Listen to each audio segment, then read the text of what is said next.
Tell us about how you're teaching your co-organizers to lead WeSource meetings.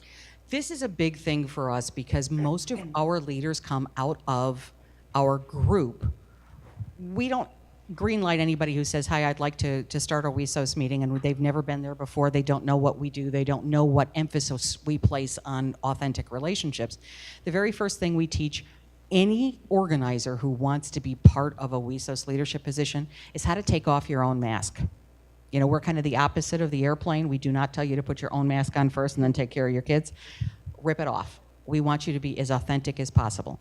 And then the next thing we train on, once we get culture out of the way, is Meetup. Because there's such power in the utilization of that tool for our chapter leaders, is we spend a real boatload of time on, here's what Meetup does. You can use, thank God, where is Maki? Thank God you told me last night we can get the sponsorship back. You don't know what kind of a conversation she had with me about where did the sponsorship go? Making promises all night. Where did it go? We spend a lot of time teaching our leaders what the strength of your tool is. How do we connect with people? How do you write a good tagline that's going to make somebody who's never heard of us before, but they've just put in the search criteria that they're female business owners?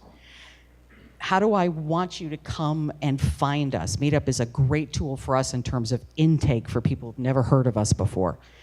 And then all the little tools, the discussion, all of the event calendar stuff that we've been able to utilize, these are huge parts of our training.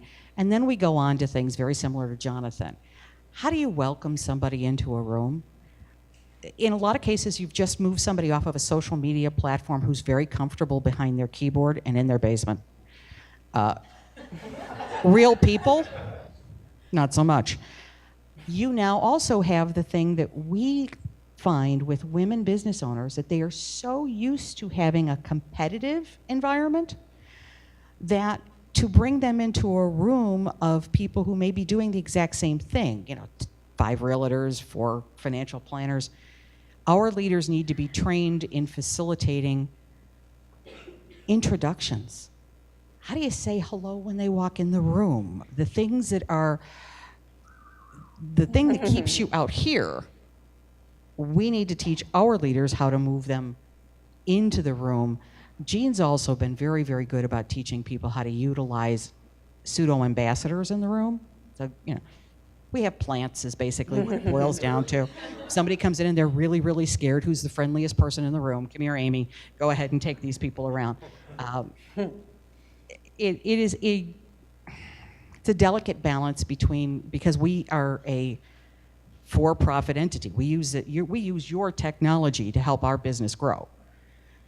So we don't want to ever come off as a nonprofit, but we have to act like one. We have to have that same welcoming experience. So taking them outside of their office, taking them outside of their own planning, and getting them in a room where they can actually talk and have some support is a really big problem for us. So that's definitely one of the things we highlight. Well, let's talk about that with you, Amy, because we chatted a little bit about the distinction between how you facilitate conversations, sometimes difficult conversations, online versus in real life. And you created a series called Let's Talk About That. Let's Talk About, and this series was the brainchild of our director, Rivka Sash. She's a real visionary. And the purpose, we even call it, it's like a meetup for your mind. Cool. I like that, meetup for your mind. We've had Let's Talk About Death and Dying. We've had Let's Talk About Gender. Let's Talk About Racism. We just had Let's Talk About Fake News, and we have a panel. And every time we had one of these presentations, it grew more and more into a discussion, because we are saying, let's talk about. And so there'd be a panel discussion, but then people wanted more and more community Q&A, and we kept building that up and up. And when we did Let's Talk About Gender and Let's Talk About Fake News, the online comments, there was definitely some that were very vitriolic and very upset. And we made sure that, as a library, we're open to everybody. That's why I love so much what you were saying about being inclusive, because that has always been our mission as well. So, when someone makes a comment online, oh, are you going to talk about the toxic CNN at this event? It's a community discussion. So yes, you're invited. Come talk to us about it. See you there. So, and it disarms them. And